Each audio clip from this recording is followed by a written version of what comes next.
수아야.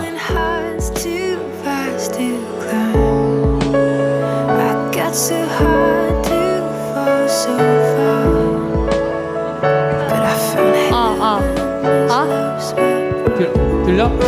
괜찮아?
7월 11일 청소년 예배에 오신 여러분을 환영합니다.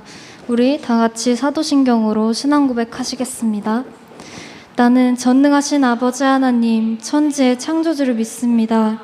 나는 그의 유일하신 아들, 우리 주 예수 그리스도를 믿습니다. 그는 성령으로 잉태되어 동정녀 마리아에게서 나시고 본디오 빌라도에게 고난을 받아 십자가에 못 박혀 죽으시고 장사된 지 사흘 만에 죽은 자 가운데서 다시 살아내셨으며 하늘에 오르시어 전능하신 아버지 하나님 우편에 앉아 계시다가 거기로부터 살아있는 자와 죽은 자를 심판하러 오십니다. 나는 성령을 믿으며 거룩한 공교회와 성도의 교제와 죄를 용서받는 것과 몸의 부활과 영생을 믿습니다. 아멘.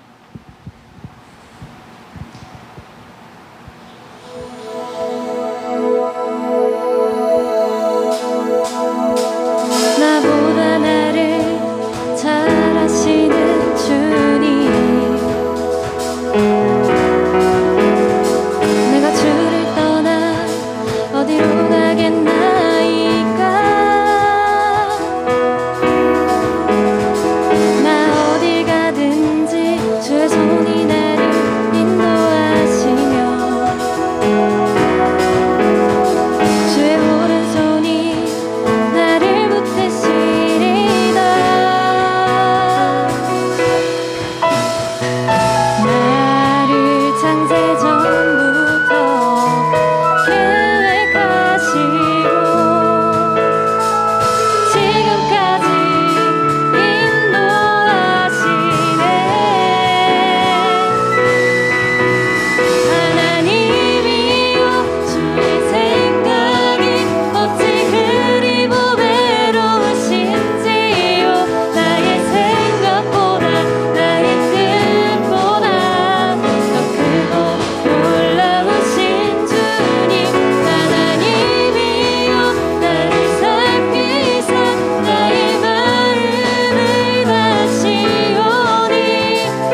때문에 나의 뜻만으로는 살 수가 없습니다.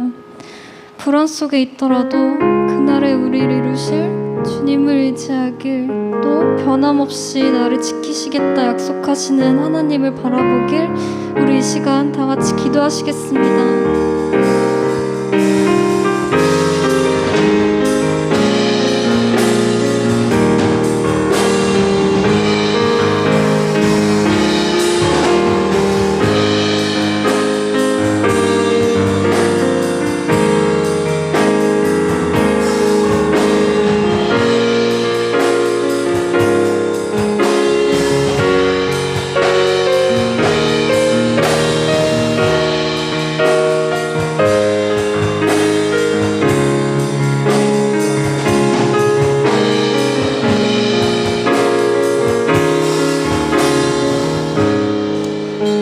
사랑과 은혜가 많으신 하나님, 또 거룩한 주일을 맞이하여 우리가 이 자리에 모여 함께 예배할 수 있도록, 또 온라인으로 함께 예배할 수 있도록 인도해 주심을 감사드립니다.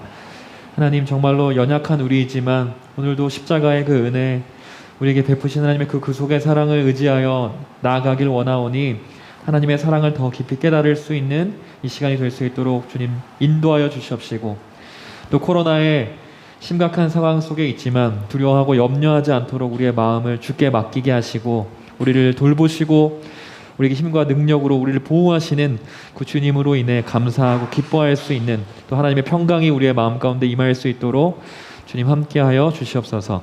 극행하실 주님을 기대합니다. 왕이신 예수님의 이름으로 기도합니다. 아멘. 오늘 우리에게 주신 말씀 다 같이 자리에서 일어나서 빌립보서 2장 13절 말씀을 우리 큰 목소리로 봉독하도록 할게요. 자, 넘겨주시고 준비 시작. 너희 안에서 행하시는 이는 하나님이시니 자기의 기쁘신 뜻을 위하여 너희에게 소원을 두고 행하게 하시나니. 우리 한 번만 더 읽어봅시다. 시작. 너희 안에서 행하시는 이는 하나님이시니 자기의 기쁘신 뜻을 위하여 너희에게 소원을 두고 행하게 하시나니. 아멘. 하나님의 말씀입니다. 자리에 앉으세요. 자, 오늘은 세 번째로 우리 시작되게 되는 멘토를 만나다라는 시간입니다. 오늘은 예배로 기점으로 또 비대면으로 넘어가게 돼서, 또 코로나의 심각한 상황 속에 있어서 또 멘토님을 초대했는데 현장에 또 많은 친구들이 나오지를 못했어요. 그게 조금 아쉽지만 또 온라인으로 함께 예배하고 있을 줄로 믿고 함께 하게 될 텐데, 하나님께서는 우리 안에 하나님의 기쁘신 뜻을 두시고 또 하나님의 소원을 가지고 우리가 나갈 수 있도록 인도해 주시는 줄로 믿습니다. 또 멘토님을 통해서 또 멘토님의 삶 가운데 하나님과 어떻게 동행했고, 또 하나님께서 어떻게 소원을 주시고 또 하나님의 뜻을 이루어 가셨는지를 함께 나눌 때 여러분에게 많은 은혜가 있을 줄로 믿습니다. 우리 시간 멘토님을 초대할 텐데 나와주세요 할 때 여러분 박수로 환영해 주시면 좋겠습니다. 멘토님 나와주세요. 네.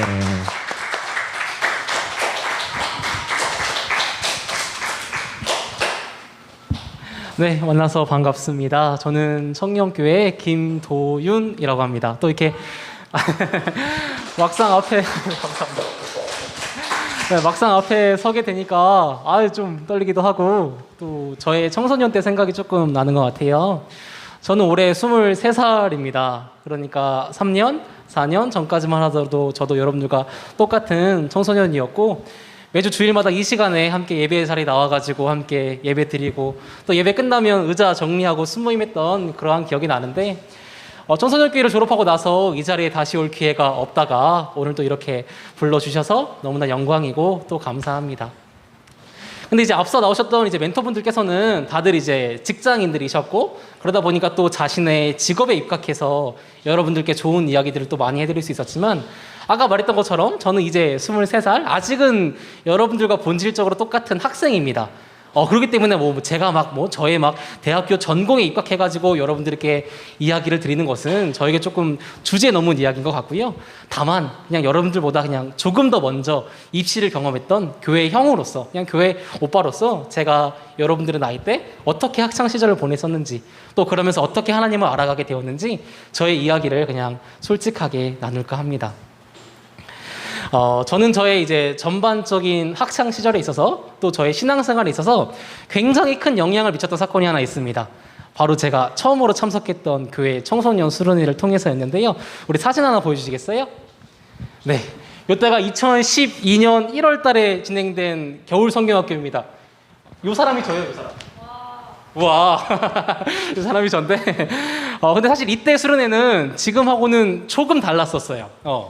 요즘 수련회하면 보통 2박 3일 동안 하잖아요. 저 때는 3박 4일 동안 했었고, 또 프로그램이 완전 타이트했었어요. 그냥 매일같이 그냥 새벽 1시, 2시까지 계속 기도하고, 또 저 때는 새벽 예배도 드렸었거든요. 그래서 아침에 새벽에 엄청 일찍 일어나가지고 막 예배를 드리고, 저는 아직 초등학교도 졸업하지 않은 상태였는데 그런 제가 소화해내기에는 결코 쉽지 않은 수련회였습니다. 하지만 또 그랬기 때문에 또 굉장히 또 많은 은혜를 받을 수 있었던 것 같은데, 그런데 수련회 마지막 날 은혜의 나눔 시간이 되어가지고 어떤 형이 나와서 자신의 이야기를 들려줬어요.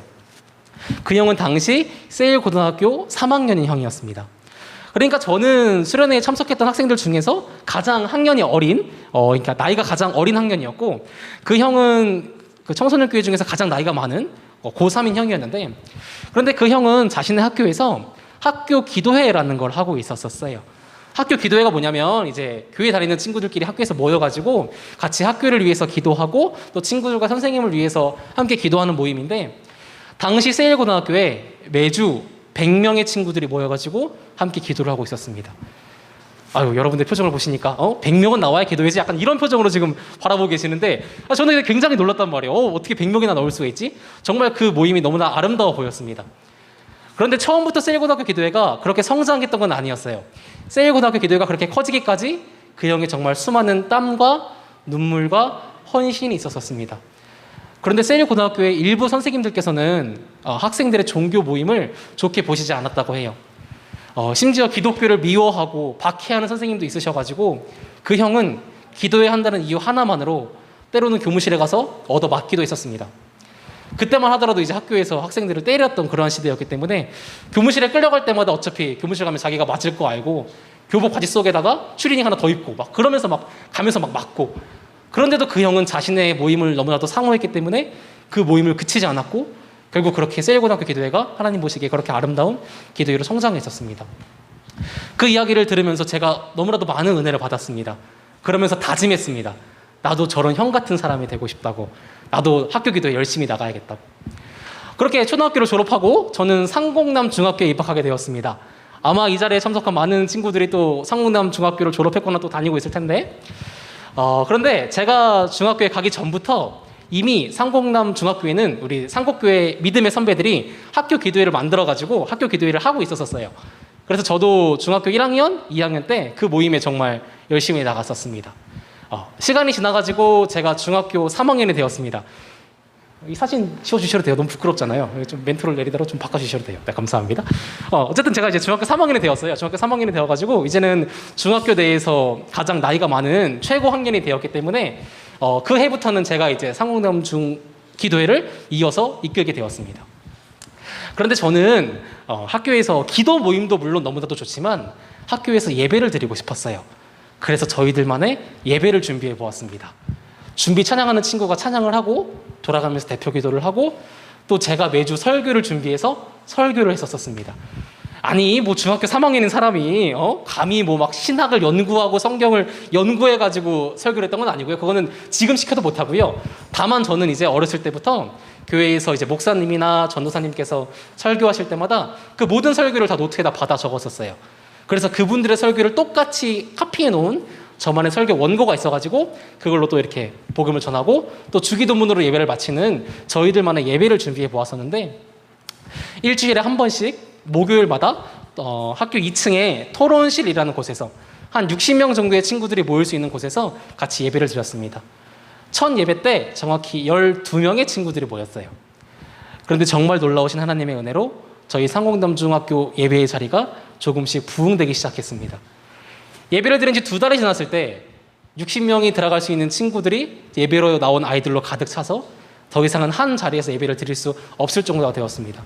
그래서 어쩔 수 없이 학년별로 반별로 쪼개가지고 똑같은 예배를 2번 드리게 되었는데, 그래서 화요일은 1학년 1반부터 2학년 8반까지 친구들이 오게 하고 목요일은 2학년 9반부터 3학년 10반까지 친구들이 오게 해서 똑같은 예배를 2번 드리게 되었습니다. 시간이 지나면 지날수록 예배의 자리에는 예배에 나오는 아이들로 넘쳐났고 1학기 마지막 기도회 때, 종강 기도회 때는 무려 150명의 친구들이 모여서 함께 예배를 드렸습니다. 그런데 사실 저희 예배가 그렇게 많은 친구들이 올 수 있었던 이유는 사실 믿지 않는 친구들이 굉장히 많이 나와줬기 때문이었습니다. 그리고 이것이 제가 예배를 드린 이유이기도 합니다. 우리가 만약에 학교에서 기도 모임을 하다 보면은 믿지 않는 친구들한테는, 교회 안 다니는 친구들한테는 오라고 하기가 좀 그래요. 막 교회도 안 다니는데 우리 같이 가서 기도하지 않을래? 라고 말하는 건 뭐가 좀 이상하잖아. 그런데 우리가 학교에서 예배를 드리다 보면 마치 우리가 주일날 교회 안 다니는 친구를 손붙잡고 이 자리에 나와서 함께 예배 드리는 것처럼 예배 형식으로 진행했더니 교회 안 다니는 친구들한테도 우리 오늘 같이 가서 좋은 말씀 한번 들어보지 않을래? 라고는 이야기할 수 있겠는 거야. 그래서 실제로 저희 그 상호남중 예배의 자리에는 믿지 않는 친구들도 굉장히 많이 나왔고, 사실 그 부흥의 원동력은 믿지 않는 친구들이었습니다. 그런데 저도 처음에는 그래 뭐 한두 번 정도는 교회를 안 다녀도 호기심에 그 자리에 나올 수 있겠지 라고 생각을 했었어요. 그런데 생각보다 정말 많은 친구들이 계속해서 그 자리에 나와주는 거예요. 그래서 제가 너무 신기해가지고 그 친구들한테 물어봤습니다. 너네는 교회도 안 다니면서 아이고 왜 이렇게 예배의 자리에 열심히 나오냐 이렇게 물어보니까 그 친구들의 대답이 이 자리에 나오면 왠지 모르게 자신들의 마음이 좀 편안해진대요. 그래서 나오는 거래요. 제가 그때 처음으로 깨달았습니다. 우리가 성경책에서만 보았던 하나님이 모세를 통해서 홍해를 가르시고 이스라엘 백성들이 순종할 때 여리고성을 무너뜨리신 그 전설 같고 그 동화 같은 하나님이 지금도 살아서 역사하고 계시며 상공담 중학교 예배에도 함께 하시며 특별히 믿지 않는 그 친구들의 마음에도 함께 해주셔서 그 친구들이 그런 편안한 마음을 느낄 수 있는 거구나 라는 사실이 깨달아졌습니다. 그러면서 저도 처음으로 하나님에 대해서 알아가게 되었습니다. 그렇게 정말 1학기 마지막 기도회 때 정말 많은 친구들이 모여서 함께 예배를 드리게 되었는데, 그런데 예배가 조그만 때는 그 누구도 기도회를 방해하지 않아요. 그런데 예배가 커지다 보니까 보이게 보이지 않게 저희 예배를 미워하고 시기하는 그러한 사람들이 나타나기 시작했습니다. 그러다가 결정적인 사건이 터졌는데 1학기 마지막 기도회 때 정말 많은 친구들이 좁은 자리에 함께 모여서 정말 뜨겁게 하나님을 예배했었거든요. 근데 예배가 끝나고 나서 어떤 선생님이 그 모습을 보시고 저를 부르셨습니다. 그러고서 하시는 말씀이, 오늘 선생님이 보니까 너무 조그마한 자리에 많은 아이들이 모여있더라. 너네는 지도 교사도 없이 지도 선생님도 없이 너네들끼리 자발적으로 하는 모임인데 그러다가 사고라도 나면 너가 책임질 거냐? 나는 선생된 자로서 학생들의 안전을 생각해서라도 너희가 그 모임을 하는 그 꼬라지를 더 이상 볼 수 없겠다. 내가 1학기는 참았지만 2학기도 똑같은 짓을 반복하면 그땐 가만두지 않을 거야 라고 엄포를 놓으셨습니다. 하루아침에 상고남중 중학교가 없어질 위기에 놓였습니다. 너무 슬펐습니다. 반으로 돌아와서 정말 펑펑 울었습니다. 울면서 하나님께 기도했습니다. 아니, 하나님을 원망했습니다. 하나님께서 은혜 주셔서 우리 상무남중 기도회가 부흥되기 시작했고 이 자리를 통해서 매주 복음이 선포되고 있으며 정말 교회를 다니지 않는 친구들이 이 자리를 통해서 처음으로 하나님을 알게 되었고 정말 이렇게 매주 복음이 선포되고 있는데 하나님 어찌하여 우리 기도회를 막으십니까? 하나님 이건 있을 수 없습니다. 우리 상무남중 기도회와 함께 해주세요. 저희 기도회를 지켜주세요. 정말 뜨겁게 기도했습니다. 이렇게 시간이 지나서 여름방학이 지났고 2학기가 시작됐습니다. 근데 저는 제가 엄청나게 열심히 기도하면 놀라운 일이 일어날 줄 알았어요. 막 갑자기 그 선생님이 와가지고 도윤아 선생님이 잘못 생각한 것 같아. 오케이 다시 기도해 라고 말할 줄 알았는데 그런데 그런 일은 일어나지 않았습니다. 2학기가 돼서도 달라진 게 아무것도 없었어요. 저는 학생이었고 그분은 선생님이셨기 때문에 제가 할 수 있는 일은 아무것도 없었습니다. 그런데 그때 우리 하나님께서는 놀랍게 역사하시기 시작했습니다. 제가 중학교 3학년일 때 중간에 교장 선생님이 바뀌셨어요. 그런데 그 새로 부임하신 교장 선생님이 신실한 기독교인이셨어요. 그런데 이제 2학기가 되어가지고 선생님들이 이제 학기 맞이 회의를 하셨는데 그 회의에서 기도에 대한 이야기가 나왔나 봐요. 교장 선생님이 처음으로 저희 상호남주 기도에 대해서 알게 되셨어요. 그 사실을 아시자마자 회의가 끝나자마자 교장실에서 이게 방송 시스템을 통해서 저를 부르셨습니다. 3학년 8반 김도현 학생, 지금 당장 교장실로 내려오세요. 저는 교장실에서 그런 안내 방송이 나오는 걸 그때 처음 들어봤고요. 심지어 특정 학생 보고 교장실로 내려오라는 말은 그 이후로도 들어본 적이 없어요. 근데 하필이면 그게 나야. 그래서 처음에는 무슨 일로 나를 부르는 건지 몰라가지고 정말 너무 무섭고 너무 떨렸었습니다. 도대체 내가 학교에서 얼마나 큰 잘못을 저질렀길래 교장 선생님이 나를 부르는 걸까? 정말 떨렸었는데 그럼 어떻게 하겠어요? 교장실에 갔지. 교장실에 가니까 교장 선생님께서 하시는 말씀이 너가 도윤이냐고, 기도에 대한 이야기 잘 들었다고, 교장인 내가 모든 걸 책임질 테니 너는 계속해서 그 아름다운 모임을 이어나가라 라고 말씀해 주셨습니다. 너무나 감사했습니다. 정말 하나님께 너무나 감사했습니다. 그래서 저희 상고남주 기도회는 2학기에도 같은 자리에서 예배를 드리게 되었습니다. 시간이 지나면 지날수록 예배의 자리에는 예배를 드리러 나온 아이들로 가득 찼습니다. 학년이 끝날 때쯤 거의 겨울방학을 할 때 마지막 기도회 때는 무려 300명의 친구들이 모여가지고 함께 예배를 드렸습니다. 처음에는 한 번 드리던 예배를 2번, 3번 드리다가 마지막에는 월, 화, 수, 목, 금 매일같이 같은 자리에서 예배를 드리는 그런 기도 모임이 되었습니다. 그러면서 저에게 처음으로 꿈이라는 게 생겼습니다. 저는 그 전까지 꿈이 없었습니다. 근데 사실 이제 남들이 너 꿈이 뭐야? 라고 했을 때 이제 답변할 거리는 있어야 되니까 저는 그냥 아무런 생각 없이 난 나중에 크면 법률가가 될 거예요 라고 말했었어요. 판사, 변호사, 검사. 그런데 그건 사실 저의 꿈이 아니라 저희 엄마의 꿈이었습니다. 제 엄마는 제가 법률가가 되기를 원하셨었어요. 사실 이제 이런 이야기를 우리 엄마랑 할 때마다 우리 엄마는 이제 극구 부인하세요. 엄마는 단 한 번도 아들한테 특정 꿈을 가져보려고 말한 적이 없다고 이렇게 이야기를 하시는데 약간 그건 엄마의 생각이고 좀 달라요. 이 방송 우리 엄마가 들으면 안 되는데 그럼 큰일 나는데 어떡하지? 근데 뭐 어쩌겠어요. 근데 법률가 멋있잖아요. 딱 이렇게 정의를 위해 싸우고 딱 가난한 사람들 딱 재판해주고 얼마나 멋있습니까? 우리 지금 상곡교회 청소년 순장분들 중에서도 지금 법대 다니시는 순장님이 있는 걸로 제가 알고 있는데 아무튼 멋있어가지고 그래 나도 나중에 크면 법대나 가자라고 생각을 하고 있었어요. 그런데 그렇게 학교에서 매주 이렇게 복음을 전하는 게 너무나도 신나는 거예요. 그러면서 처음으로 저에게 이런 생각이 들었습니다. 어린 마음에 나도 나중에 커서 복음을 전할 수 있는 그런 사람이 되고 싶다라는 생각이 들었어요. 그래서 고민을 해보았어요. 내가 나중에 어떤 직업을 가지면 좀 복음을 전하는데 효과적일까를 생각해 보다가 의사가 돼야겠다라는 생각이 들었습니다. 의사가 되면 사람들의 몸과 마음을, 영과 육을 동시에 살릴 수 있는 그런 사람이 될 수 있을 것 같았습니다. 참 꿈도 크죠, 그렇죠? 아무튼 그런데 저는 그렇게 공부를 잘하는 학생이 아니었습니다. 저희가 한 학년에 400명 정도의 친구들이 다니고 있었거든요. 그런데 제가 중학교 1학년 1회고사 때 첫 시험에 저는 전교 2자릿수를 기록했습니다. 그러니까 공부를 뭐 아예 못하는 아이는 아니었지만 그렇다고 공부를 잘하는 학생도 아니었고 특별히 의대를 꿈꿀 수 있을 정도는 절대 아니었습니다. 그런데 이제 그런 저를 아셨던 선생님들께서는 저에게 이제 진심 어린 조언들을 해주셨어요. 도윤아, 선생님들이 봤을 때 도윤이가 너무나도 많은 시간을 기도회에 뺏기는 것 같다. 너 의대 가고 싶다며. 의대 가려면 공부 열심히 해야 되는데 너 너무 많은 시간을 기도회에 낭비하는 것 같아.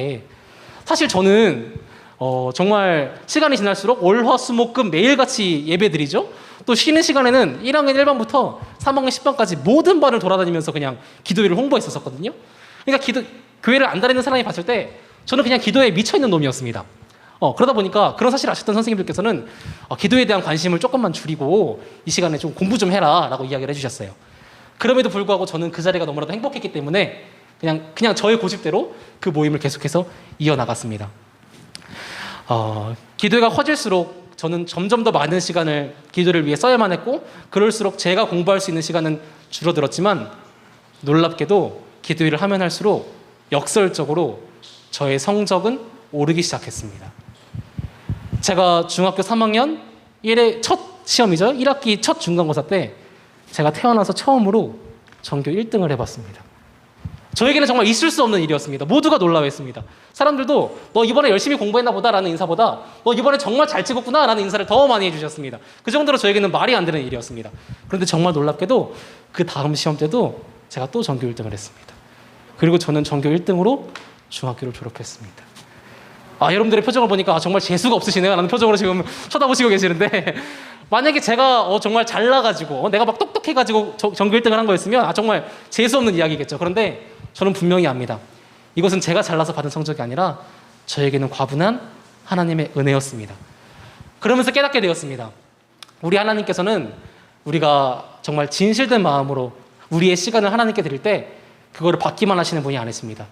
우리가 정말 진실된 기쁨된 마음으로 우리의 시간을, 우리의 물질을, 우리의 사역을, 우리의 섬김을 하나님께 내어드릴 때 우리의 선한 목자 되신, 우리의 선한 아버지 되신 하나님께서는 그거를 받으시고 더 큰 복으로 우리에게 부어주시는 하나님이심을 제가 깨닫게 되었습니다. 혹시 이 자리에 고3 친구들 있나요? 그렇죠. 고3 있으시죠? 네, 감사합니다. 아마 이 시간에 여러분의 경쟁자 친구들은 학원에서 공부하고 있을 거고 독서실 가서 공부하고 있을 겁니다. 그러면 꼭 교회 나와서 예배드리는 자기 자신이 꼭 시간 낭비하는 것 같아 보이고 좀 멍청해 보인다고 생각했을지도 몰라요. 물론 안 그랬으면 좋겠습니다. 그런데 여러분 분명히 기억하셨으면 좋겠습니다. 우리 하나님께서는 주일날 여러분들이 학원 가서 공부하는 것보다 이 시간에 나와서 예배 드리기를 더 원하실 거고요. 예배 드리러 나오시는 여러분들을 훨씬 더 축복하실 겁니다.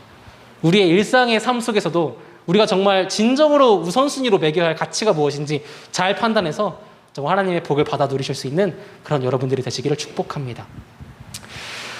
그렇게 정말 놀라우신 하나님의 은혜로 중학교를 졸업하게 되었고 이제 고등학교에 올라가게 되었습니다. 저는 부강고등학교를 나왔어요. 저기 백운역 옆에 있는 고등학교인데 그런데 중학교 때는 이렇게 그 중학교 입학하기 전부터 이미 학교 계대가 있었거든. 그런데 고등학교로 가니까 학교 계대가 없는 거예요. 그래서 고등학교에 가자마자 가장 먼저 하는 것이 기도회를 만드는 일이었습니다. 역시 일주일에 한 번씩 수요일마다 점심시간에 예배의 형식으로 예배를 드리게 되었어요. 그런데 큰 문제가 생겼습니다. 제가 중학교 때는 점심시간이 되면 이제 급식 차가 각 반으로 배달이 돼요. 그래가지고 모든 반이 똑같은 시간에 밥을 먹고 비슷한 시간에 식사를 마치면 이제 모두가 한 자리에 모여서 예배드리기가 참 좋았는데 아니 고등학교에 가니까 급식실 문화인 거야. 그래가지고 이제 매주 반별로 순서를 정해가지고 밥을 먹는데 밥을 빨리 배식받은 반은 상관이 없는데 밥을 꼴찌로 배식받은 반은 아니 밥 먹으면 점심시간이 끝나. 이 친구들은 기도에 나오고 싶어도 나올 수가 없는 거예요. 근데 저는 욕심 같아서는 매주 한 명이라도 더 많은 친구들이 나와가지고 하나님의 말씀을 들었으면 좋겠는데 현실적으로 그게 불가능했습니다. 그래서 기도했습니다. 하나님 어떻게 하면은 제가 한 명이라도 더 많은 사람들에게 복음을 전할 수 있겠습니까? 를 기도했을 때 하나님께서는 제게 각 반별로 예배를 만들어야겠다라는 마음을 주셨습니다. 그래서 고등학교 때는 각 반별로 예배를 드리기 시작했습니다. 점심시간에 비슷한 반들끼리 묶어가지고 월요일은 1학년 1반과 2반만을 위한 예배, 화요일은 3, 4, 5반을 위한 예배, 수요일은 전체 예배, 목요일은 6, 7, 8반을 위한 예배, 금요일은 1학년 9, 10, 11반을 위한 예배. 1학년 1반부터 1학년 11반까지 11개 학급을 위한 반별 예배를 드려가지고 최소한 그 반만큼이라도 예배 자리에 나오고 싶어하는 모든 친구들이 예배를 드릴 수 있게 했습니다. 고등학교 때는 그냥 시작하자마자 월, 화, 수, 목, 금 그냥 매일같이 그냥 예배를 드렸었습니다. 그렇게 부강고에 예배의 씨앗이 뿌려지기 시작했습니다. 시간이 지나서 제가 고등학교 2학년이 되었습니다. 그런데 내가 고등학교 1학년 때는 이제 감히 막 2, 3학년 형들한테 가가지고 형들 우리 예배 드리실래요? 라는 말을 할 용기가 없었어요. 너무 부끄러운 이야기인데. 그런데 내가 고등학교 2학년이 되니까 우리 1학년 새로 들어온 신입생 친구들한테는 우리 같이 예배 드리자라고 말할 수 있겠는 거야. 그래서 제가 고등학교 2학년 때는 1학년 1반부터 2학년 11반까지 22개 학급을 위한 예배를 준비했습니다. 그런데 문제가 생겼습니다. 사실 1학년 때 저 혼자 11개 반 다 들어가는 게 정말 힘들었거든요. 정말 저의 시간을 쪼개고 쪼개야 정말 겨우겨우 들어갈 수 있었는데 2학년 때 22개 학급을 저 혼자 들어가는 것은 이거는 불가능한 일이었습니다. 그런데 그때 하나님께서는 저의 필요를 아시고 저에게 동역자 친구들을 붙여주셨습니다. 중학교 때부터 저와 함께 예배를 경험했던 친구들, 또 고등학교에 와서 새로 알게 된 믿음의 친구들이 기꺼이 저희의 동역자가 되어줘가지고 제가 고등학교 2학년 때는 6명의 친구들이 22개 학급에 흩어져서 각 반에서 복음을 전했습니다. 저희가 한 학년에 300명 정도예요. 그래서 1학년과 2학년을 합치면 600명이거든요. 600명 중에 절반이 넘는 320명 정도의 친구들이 모여가지고 매일 예배를 드렸습니다. 이 사실이 상곡교회를 통해서 주변에도 알려지게 되면서 어떤 기자분이 이 사실을 아시게 되셨어요. 그래서 국민일보의 한 기자분이 저를 취재하러 오셨습니다. 감사합니다. 센스가 좋으세요. 좋아요. 그래서 저희 기도에 대한 이야기를 신문에 실어주셨습니다. 아무튼 이게 저희 부강고 기도에 대한 이야기였거든요. 어쨌거나 이렇게 국민일보에도 실리게 되었어요. 이렇게 저희 부강고에도 기도회가 뿌리를 내리기 시작했습니다. 시간이 지나가지고 제가 고등학교 3학년이 되었습니다. 고등학교 3학년이 되니까 누가 눈에 들어와요? 새로 들어온 신입생 친구들이 눈에 들어와요. 그럼 어떻게 하겠어요? 그렇죠. 1학년 1반부터 3학년 11반까지 이제는 33개 학급을 위한 학급별 예배를 준비했습니다. 그런데 또 문제가 생겼습니다. 예배는, 기도회는 항상 새로운 문제의 연속과 그것을 정말 놀랍게 해결해 주시는 하나님의 역사의 연속이었는데 이제 우리가 고3이 된 거예요. 그러니까 보이게 보이지 않게 이렇게 압박감이 몰려오기 시작하더라고요. 그런 상황 속에서 이제 33개 학급을 저희들이 모든 학급을 다 들어간다는 것이 쉽지만은 않았습니다. 그런데 그때 하나님께서는 또 저에게 동역자 친구들을 붙여주셨습니다. 제가 고등학교 2학년일 때 새로 알게 된 신입생 친구들 중에서 믿음의 친구들을 또 선배를 낼 수 있게 해주셔가지고 제가 고등학교 3학년일 때는 부강고등학교라는 한 학교에 12명의 기도회장이 세워져서 33개 학급에서 각 반에서 복음을 전하고 수요일에는 모두가 함께 모여서 함께 예배를 드렸습니다. 다음 사진 보여주시겠어요? 이게 지금 수요 예배 때 모습인데 잘 보이실지 모르겠어요. 이런 공간에 함께 예배를 하고 막 뒤에도 막 좀 사람들이 서 있었거든요. 이렇게 예배를 드리다가 시간이 지날수록 점점 더 예배가 커져서 다음 사진 보여주세요. 네, 이렇게까지 성장하는 그런 예배가 되었습니다.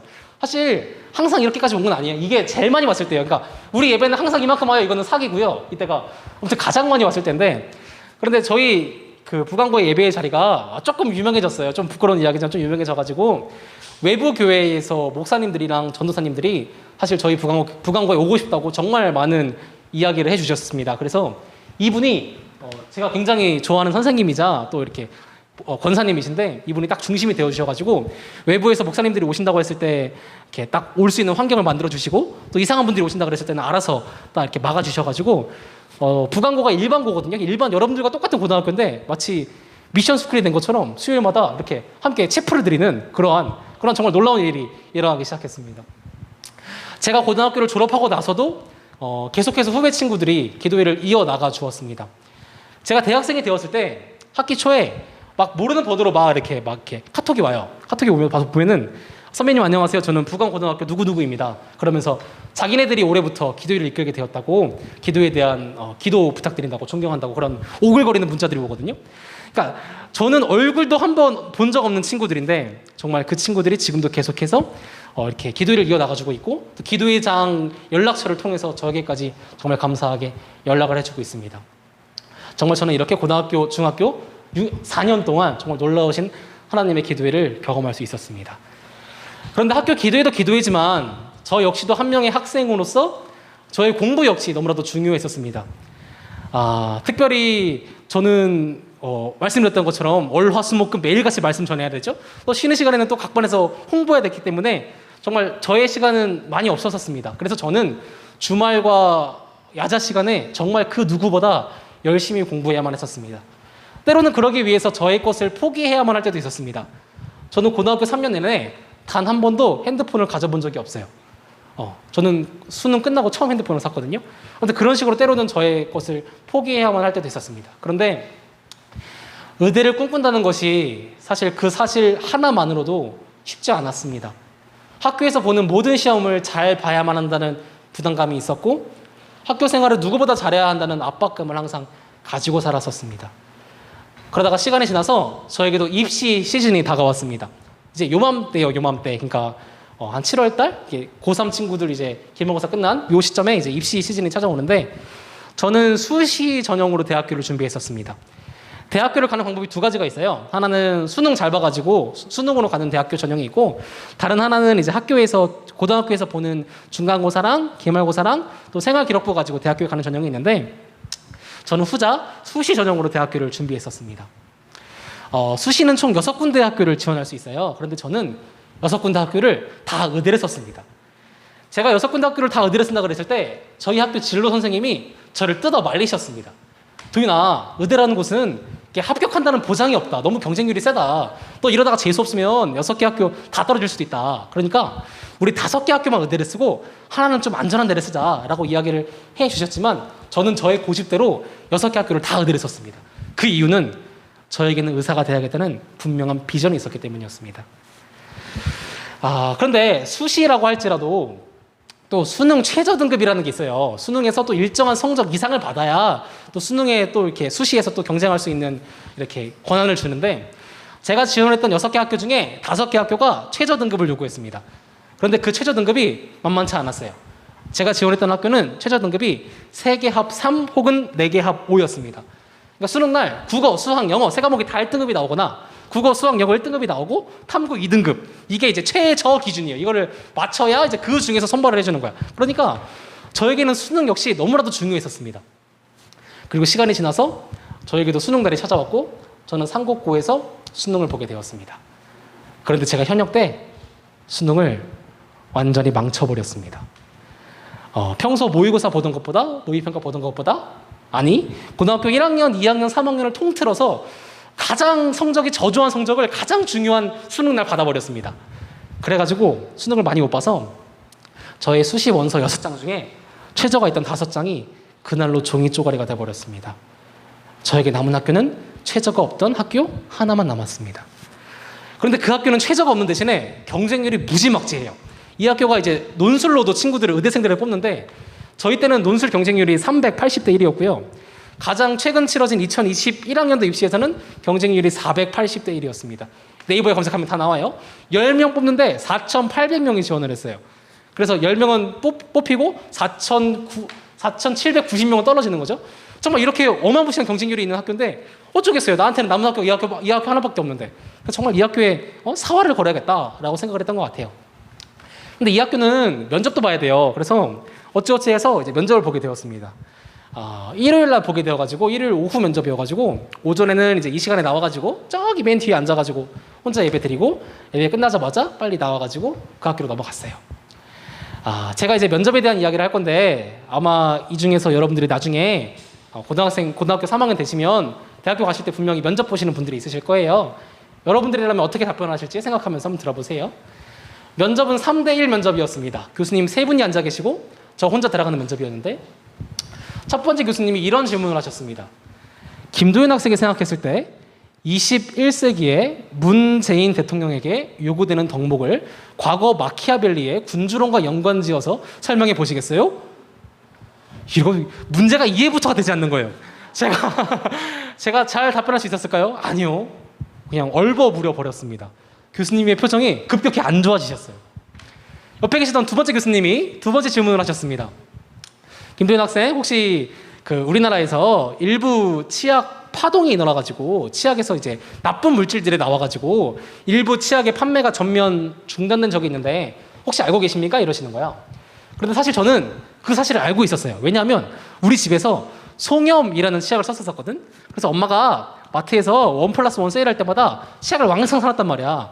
근데 어느 날 뉴스를 보는데 그 치약에서 나쁜 물질이 나왔대. 우리 집은 18년째 그 치약을 쓰고 있는데 그래가지고 근데 이제 마트에 가져오면 그걸 환불해 준다는 거예요. 그런데 우리는 분명히 1+1을 샀는데 환불을 각각 해준다는 거야. 그래서 굉장히 좋아했던 그런 기억이 있는데 그래서 자신 있게 이야기했습니다. 알고 있다고. 그랬더니 교수님께서 하시는 말씀이 그 치약의 어떤 성분 때문에 그렇게 된 거죠? 그걸 내가 어떻게 알아요? 그래서 모릅니다. 그랬습니다. 그때 직감했습니다. 면접도 망했구나. 그러니까 저는 입시가 끝나는데 수능도 끝나고 면접도 끝나는데 정말 마음이 무거웠습니다. 그때는 그 누구도 저를 위로해 줄 수 없었습니다. 학교 선생님도 친한 친구도 심지어 그때는 부모님의 위로도 귀에 들어오지 않아요. 그런데 그때 저희 상곡교회에서 42기도회라는 걸 하고 있었습니다.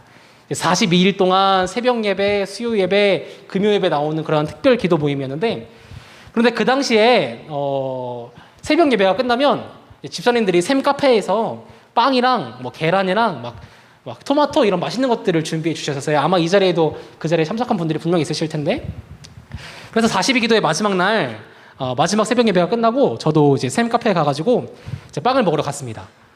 그곳에서 이제 저희 교회 임효영 사모님을 마주쳤어요. 그때 사모님도 아마 소문을 통해서 제가 입시를 망했다라는 이야기를 들어서 알고 계셨을 겁니다. 그런데 그때 사모님께서 저에게 한마디를 해주셨습니다. 도현아, 하나님은 선하시단다. 하나님은 선하시단다. 이 말 한마디에 제가 정말 많은 은혜를 받았었습니다. 그러면서 이런 생각이 들었습니다. 내가 수능을 못 본 것도 내가 면접을 못 본 것도 다 선한 하나님의 뜻이 있으시겠지. 나에게 학교 기도회를 통해서 처음으로 의사라는 꿈을 주신 하나님, 그 꿈을 꾸게 하시는 분도 하나님이시고 그 꿈을 이루게 하시는 분도 하나님이시고 때로는 그 꿈을 막으시는 분도 하나님이심을 고백합니다. 그런 선한 하나님의 뜻에 순종할 수 있는 제가 되게 해주세요 라는 고백을 하게 되었습니다. 아이고 그 이후로는 마음이 너무 편안한 거예요. 오히려 주변 사람들이 걱정해 주는데 제 마음이 너무나 편해졌습니다. 만약에 제가 수능을 잘 봤다면 그래서 큰 문제 없이 제가 가고 싶었던 의대에 합격을 하게 되었다면 저는 아마 대단히 교만했을지도 모릅니다.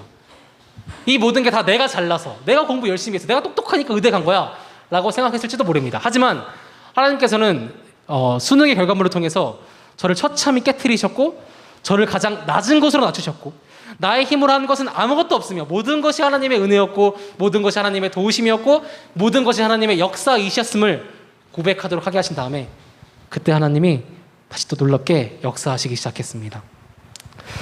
사실상 힘들 거라고 생각했던 그 면접이 있던 그 학교에 합격은 아니고 합격이면 얼마나 좋아요. 합격은 아니고 예비 1번을 받게 되었습니다. 예배 1번을 받으니까 더 미치겠는 거예요. 이게 1번이니까 한 명만 빠지면 된다는 그 기대감과 동시에 이곳은 의대이기 때문에 한 명도 빠지지 않을 수 있다는 그런 긴장감이 섞여가지고 오묘한 마음이 들더라고요. 그런데 정말 놀라우신 하나님의 은혜로 어떻게 또 한 명이 빠져줘서 저는 그 학교에 합격하게 되었고 지금 학교에서 의학을 배우고 있으며 올해 대학교 4학년입니다. 근데 처음에 저도 이해가 안 되는 거예요. 아니 교수님께서 왜 나를 뽑아주셨을까 이해가 되지 않더라고요. 그런데 면접장에서의 마지막 모습이 순간 제 뇌리를 스쳤습니다. 면접이 거의 끝날 때쯤 교수님이 이러시는 거예요. 이제 보통 이제 마무리할 시간이 되면 학생에게 자유 발언할 기회를 주는데 이 시간에 자기가 개인적인 질문을 하나 하고 싶다고. 학생의 생활 기록부를 보니까 학생이 학교에서 학교 기도회를 이끌었다고 나와 있는데 혹시 이거에 대해서 말해줄 수 있어요? 그러시는 거예요. 제가 지금까지 여러분들에게 한 40분에 걸쳐서 했던 이야기를 2분에 압축해서 그때 다 털어놓고 나왔습니다. 그리고 제가 추측하건대 아마 그분은 기독교인이셨던 것 같아요. 결국 저는 학교 기도회를 하다가 저의 꿈을 발견하게 되었고 학교 기도회를 하면서 힘들 때마다 힘을 얻었으며 또 어쩌다 보니 학교 기도회를 하다가 저희 대학까지 합격하는 그러한 놀라운 일을 경험하게 되었습니다. 앞서도 말씀드렸던 것처럼 우리 하나님께서는 여러분이 하나님께 드린 시간을 결코 받기만 하시는 분이 아니십니다. 분명 더 큰 복으로 채워주신 하나님이신데 그런데 주의할 것이 하나 있습니다. 우리가 하나님을 자판기 취급하지는 않았으면 좋겠습니다. 마치 1,000원짜리 지폐를 넣으면 1,000원에 합당한 물건이 나오는 자판기처럼 내가 이만큼의 시간을 하나님께 드리면 하나님은 나에게 이런 복을 주시겠지? 라고 생각하는 것은 절대 옳지 않습니다. 하지만 여러분이 진실된 마음으로 여러분의 시간을, 여러분의 물질을, 여러분의 사역을, 여러분의 섬김을 하나님께 내어드릴 때 하나님은 그것을 받으시고 기쁘게 받으시고 여러분이 상상하지도 못했던 더 큰 복으로 내려주실 하나님이심을 여러분이 기억하시면서 여러분의 삶 속에서, 여러분의 인생 속에서 그런 하나님만을 의지할 수 있는 그러한 여러분이 되시기를 주님의 이름으로 축복합니다. 우리 마지막으로 내가 2가지만 부탁의 말씀을 드리고 이야기를 마칠까 해요. 첫 번째는 여러분들이 여러분의 꿈을 찾으셨으면 좋겠습니다. 그런데 그 꿈이 세상이 말하는 꿈이 아니라 돈 많이 버는 꿈, 명예로운 꿈, 혹은 우리 엄마가 나한테 법률가 하라고 했던 것처럼 여러분의 부모님의 꿈이 아니라 여러분이 진실로 하나님께 받은 그 꿈을 하나님께 기도로 구하시면서 찾으셨으면 좋겠습니다. 사실 학교 생활 쉽지 않습니다. 그렇죠? 우리가 공부해야 된다는 사실은 알고 있는데 막상 공부는 잘 안 되고 공부를 하는 것 같은데도 내 성적은 오르지도 않고 우리 고3 친구들은 엄마 아빠가 그래도 수험생이라고 막 이렇게 잘해주는데 나의 성적표를 볼 때마다 엄마 아빠 볼 면목이 없어지고 그렇죠? 그리고 이제 막 고3이라서 얼마나 이렇게 막 서로 이렇게 예민해요. 예민한 가운데서도 친구 관계 원만하게 하는 것도 항상 쉽지만은 않잖아요. 정말 이런 어려운 학창 시절 여러분들이 보내고 계시는데 그런 상황 속에서 정말 꿈 없이 사는 친구랑 정말 자신의 분명한 비전을 발견해서 그 꿈을 향해 나아가는 친구는 마음가짐부터가 다를 수밖에 없습니다. 특별히 저는 저의 첫 수련회, 아까 처음 보셨던 그 수련회를 통해서 그 형의 간증을 듣게 되었고 그 형의 간증을 통해서 학교 기도회를 알게 되었으며 학교 기도회를 하다가 저의 꿈을 발견했던 것처럼 여러분도 여러분의 수련회에 모두가 참석하셨으면 좋겠습니다. 우리 7월 23, 24, 25날 정상적으로 하나요? 연기되긴 했어요. 아무튼 광고해 주시겠죠. 우리 플렉스 지저스, 페이스 지저스로 이렇게 한다고 들었던 것 같은데 그런 그 수련회 기간 때 여기 참석한 친구들만큼이라도 또 이 시간 유튜브를 통해서 저를 듣고 계신 여러분들만큼이라도 모두가 이 자리에 나오셔서 안전하게 나오셔서 목사님의 설교를 들으시고 순장님들의 이야기를 들으시면서 정말 진실로 여러분의 진로에 대해서 고민해 보시고 정말 하나님께 정말 간절히 기도하셔서 여러분의 꿈을 찾으시고 그 꿈을 성취하시기를 정말 축복합니다. 마지막 2번째로 여러분의 학교에 대한 이야기를 좀 하고 싶습니다.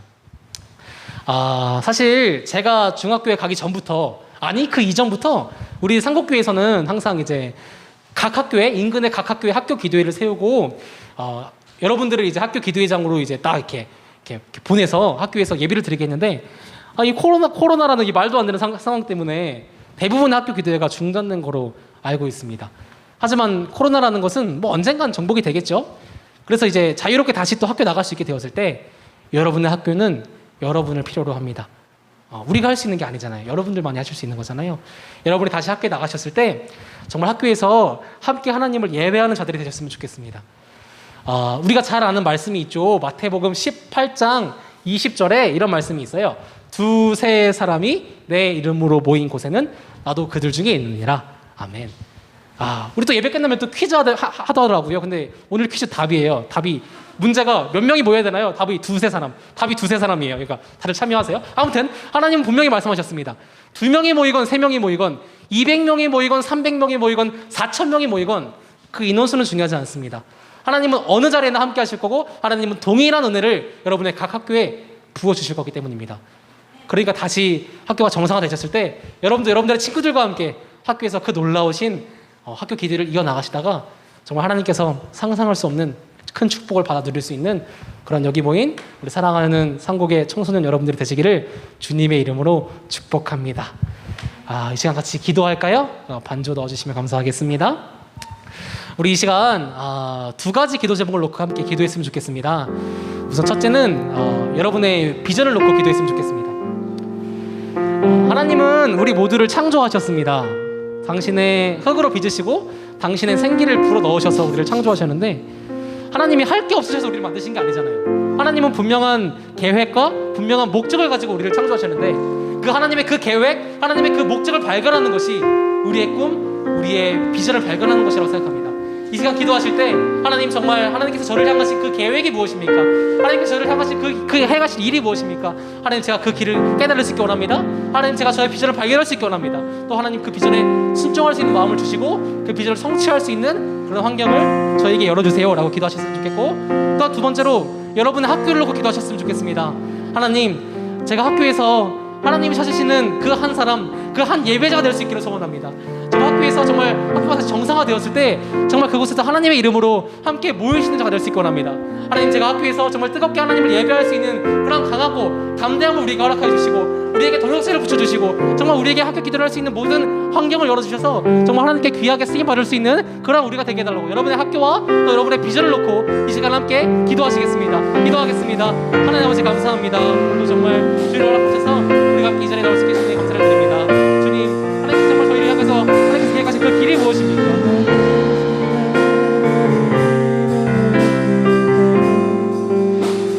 하나님 오늘도 우리가 함께 하시는 그 하나님을 찬양합니다. 우리를 붙드시고 하나님의 놀라운 은혜 가운데 함께 해주시고 하나님의 그 사랑을 나가는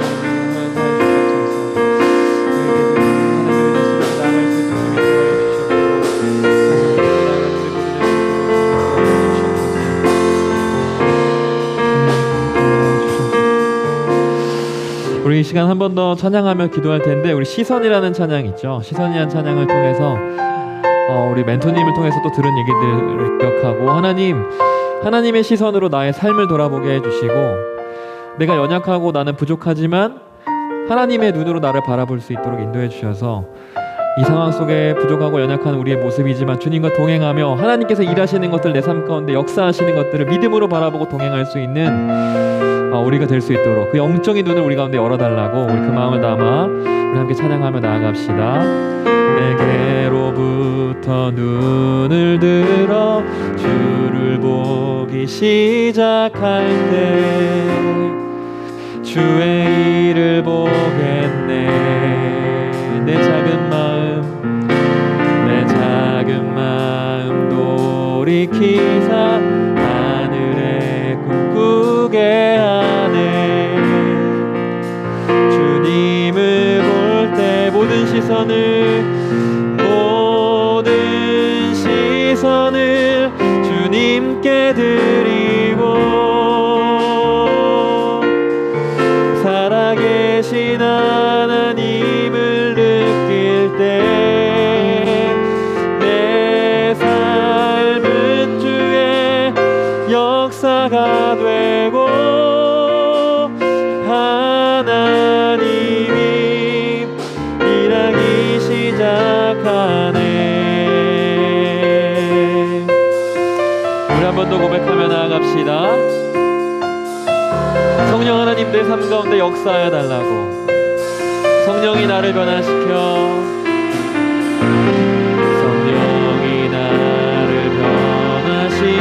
모든 두려움 사라질 때 주의 일을 보겠네.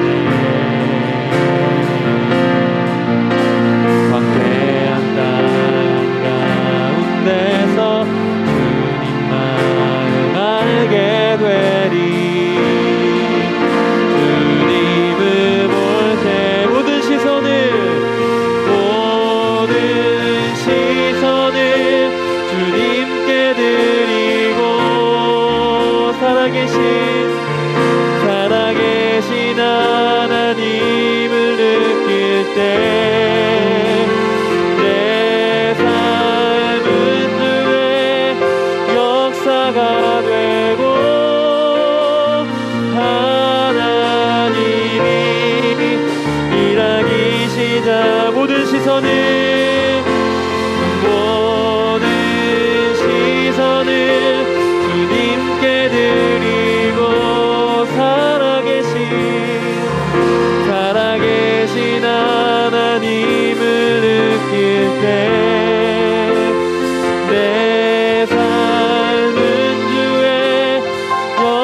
자가 되고 하나님이 일하기 시작하네. 우리 한 번 더 이 시간 기도할 텐데, 또 멘토님을 통해서 어떻게 하나님께서 역사하셨는지, 그 학교들마다 기도회를 통해서 어떻게 역사하셨는지 우리 가운데 또 들려주셨잖아요. 하나님, 우리의 삶 가운데 정말 코로나로 인해 이 2년 가까운 시간이 진행되면서 정말로 황폐해버렸던 것들이 많은 것 같아요. 예배의 자리가 황폐해져 버리고, 학교 기도회가 황폐해져 버리고, 내 마음 자체도 하나님 앞에 나아가는 나의 마음 자체도 황폐해져 버렸는데, 하나님, 우리가 그런 상황들만 바라보는 우리의 시선 속에서 내 삶 가운데 살아서 지금도 역사하고 계시는 주님께 우리의 시선을 향할 수 있도록 우리의 영적인 눈을 열어달라고, 그 주님을 붙들고 나아갈 수 있도록 해달라고. 하나님의 역사를 믿고 붙드는 자에게 보여지게 되고 경험하게 된다는 사실을 우리가 기억하며, 하나님, 그 약속을 붙들고 나의 황폐해져 버렸던 이 마음이 주님으로 인해서 소성케 되고 회복케 되고, 그래서 나를 통해 내가 있는 그 자리가 예배의 자리, 기도의 자리, 하나님을 찬양하는 자리로 되어질 수 있도록 하나님, 저에게 꿈을 주시고 비전을 주시고 저를 사용해 달라고. 요즘 이 시간 또 간증의 예언들을 기억하며 또 찬양의 가사들을 기억하며 우리 주여 한번 외치고 기도하며 나아갑시다. 주여, 하나님 감사합니다. 하나님의 은혜 가운데 또 오늘 멘토들 만나는 시간을 통해 하나님이 또 멘토님의 삶 속에 어떻게 역사하셨고 어떻게 일하셨고 어떻게 우리와 함께 하셨는지를 듣게 하심을 감사합니다. 그거는 한 사람의 삶 속에만 역사하는 하나님이신 게 아니라 정말로 우리 모두의 삶 가운데도 그렇게 역사하신 하나님이신 것을 하나님 우리가 잊지 않고 붙들 수 있도록 인도하여 주시옵소서. 하나님, 정말로 이 시대에 우리의 삶이 너무나 황폐해져 버린 시대를 살아가고 있습니다. 우리의 예배가 황폐해져가고 우리의 마음이 황폐해져가고 우리 학교 기도회가 황폐해져가지만, 하나님, 주님은 그 황폐한 땅 가운데에서도, 광야 같은 그 땅 가운데에서도 샘물을 내시고 아버지 하나님, 나라를 일으키시고 새로운 일들을 이뤄가시는 하나님이신 것을 믿사오니, 하나님, 이 믿음의 눈이, 우리의 믿음의 시선이 주님을 향할 수 있도록 인도하여 주셔서 정말로 이 코로나 시기 가운데 그대로 방치되어 버리고 연약해져 버린 우리가 아니라 하나님의 나라를 꿈꾸고 하나님과 함께 동행하며 하나님이 주신 그 비전을 붙들고 살아갈 수 있는 우리가 될 수 있도록 주님 인도하여 주시옵소서. 사랑과 은혜가 많으신 하나님, 또 오늘 멘토들 만나는 시간을 통해 또 멘토님의 삶 가운데 역사하시는 하나님을, 또 약속을 붙들고 나아가는 자들에게 그 약속을 이루어 가시는 하나님을 보게 하심을 감사드립니다. 하나님, 황폐한 그곳에 광야의 길을 내시고 사막의 길을 내시고 물을 내시고 소성케 하시는 하나님의 그 역사가 지금 우리 같은 황폐해져 버린 이 시대 속을 살아가는 우리지만 우리의 삶 가운데 동일하게 하나님께서 역사하실 줄 믿습니다.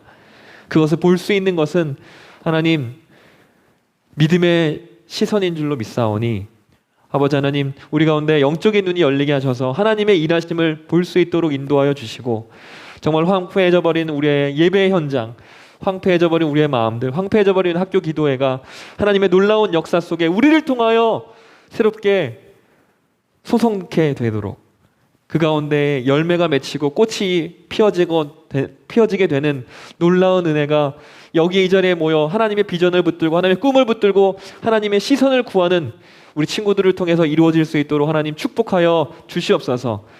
아버지 하나님, 오늘을 이유로 또 2주간의 비대면의 예배로 넘어가게 되지만 그 가운데에 우리의 마음이 흐트러져 버리지 않게 하여 주시고, 하나님께서 나와 함께하고 계심을, 하나님께서 나에게 꿈을 주시고 비전을 주시고 내 삶 가운데 역사하시는 하나님이신 것을 잊지 않고 붙들고, 그곳에 있을지라도, 온라인의 자리에 있을지라도 그 가운데에서 내 마음과 뜻과 정성을 다해 하나님을 사랑하고 예배할 수 있는 우리 모두가 될 수 있도록 하나님 우리를 붙잡아 주시옵소서. 그렇게 행하실 주님을 기대합니다. 왕이신 예수님의 이름으로 기도합니다. 아멘. 우리 주기도문으로 예배를 마치겠습니다. 하늘에 계신 우리 아버지여, 아버지의 이름을 거룩하게 하시며 아버지의 나라가 오게 하시며 아버지의 뜻이 하늘에서와 같이 땅에서도 이루어지게 하소서. 오늘 우리에게 일용할 양식을 주시고 우리가 우리에게 잘못한 사람을 용서하여 준 것 같이 우리의 죄를 용서하여 주시고 우리를 시험에 빠지지 않게 하시고 악에서 구하소서. 나라와 권능과 영광이 영원히 아버지의 것입니다. 아멘.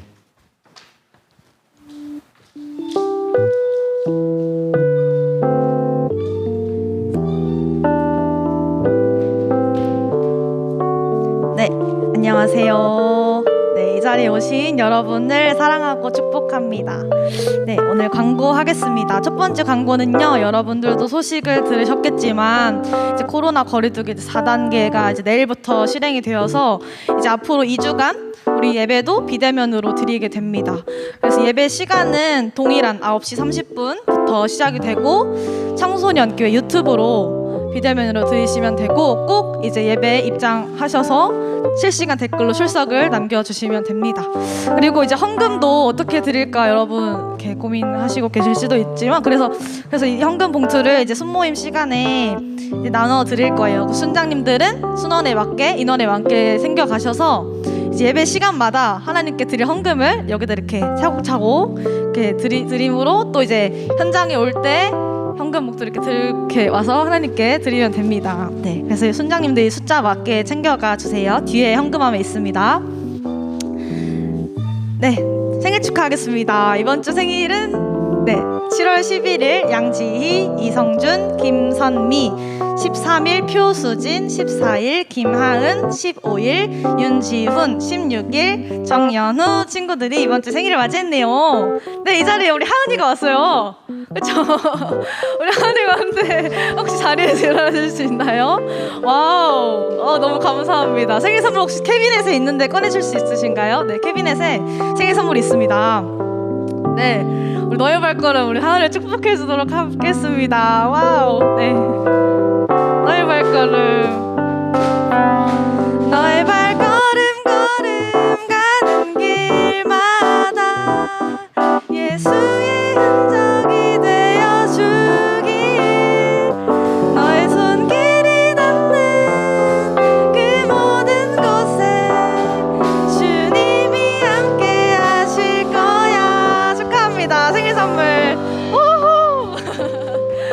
축하합니다. 축하할 수 있어 너무 감사합니다. 네, 다음 광고 365 프로젝트가 이제 계속 진행되고 있는데요. 이번 주에 4주차가 시작이 됩니다. 내일부터. 그래서 여러분 3주차에 이제 월화 수목금토 이렇게 6일 동안 한 친구들 격려하는 상품은 짠 네, 공개 짠 아이스크림 여러분 수박바 아니고요.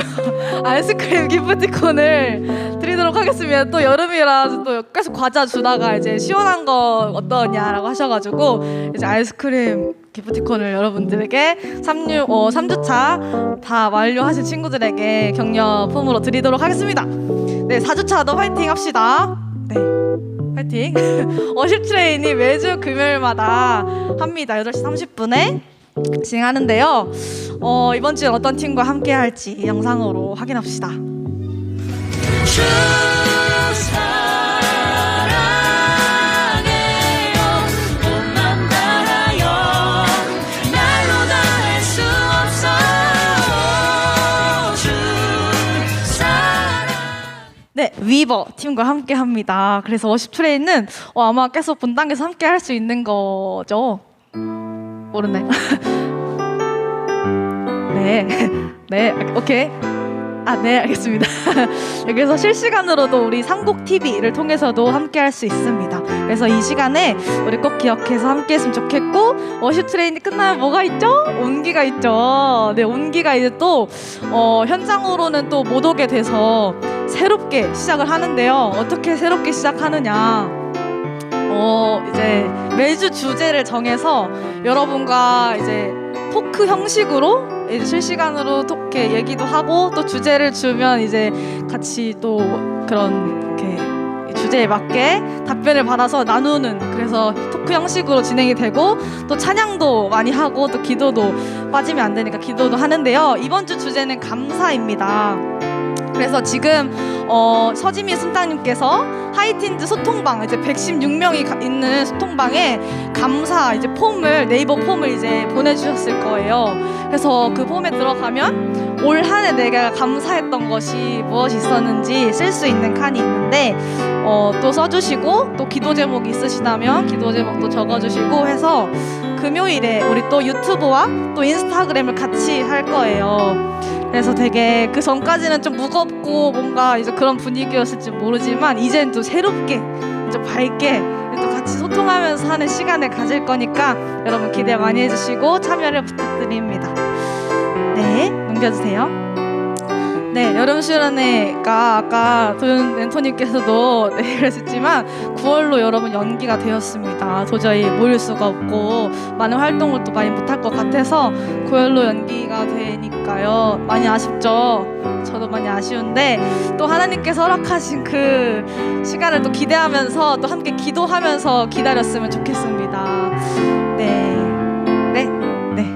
퀴즈인가요? 네, 퀴즈 합시다. 마태복음 18장 20절에서 하나님은 자신의 이름으로 몇 명만 함께 모여도 그곳에 함께 하신다고 하셨나요? 세 글자. 아까 은서님께서 엄청나게 강조해 주시고 정답도 말씀해 주셨는데 우리 손장님께 보내주시면 감사하겠습니다.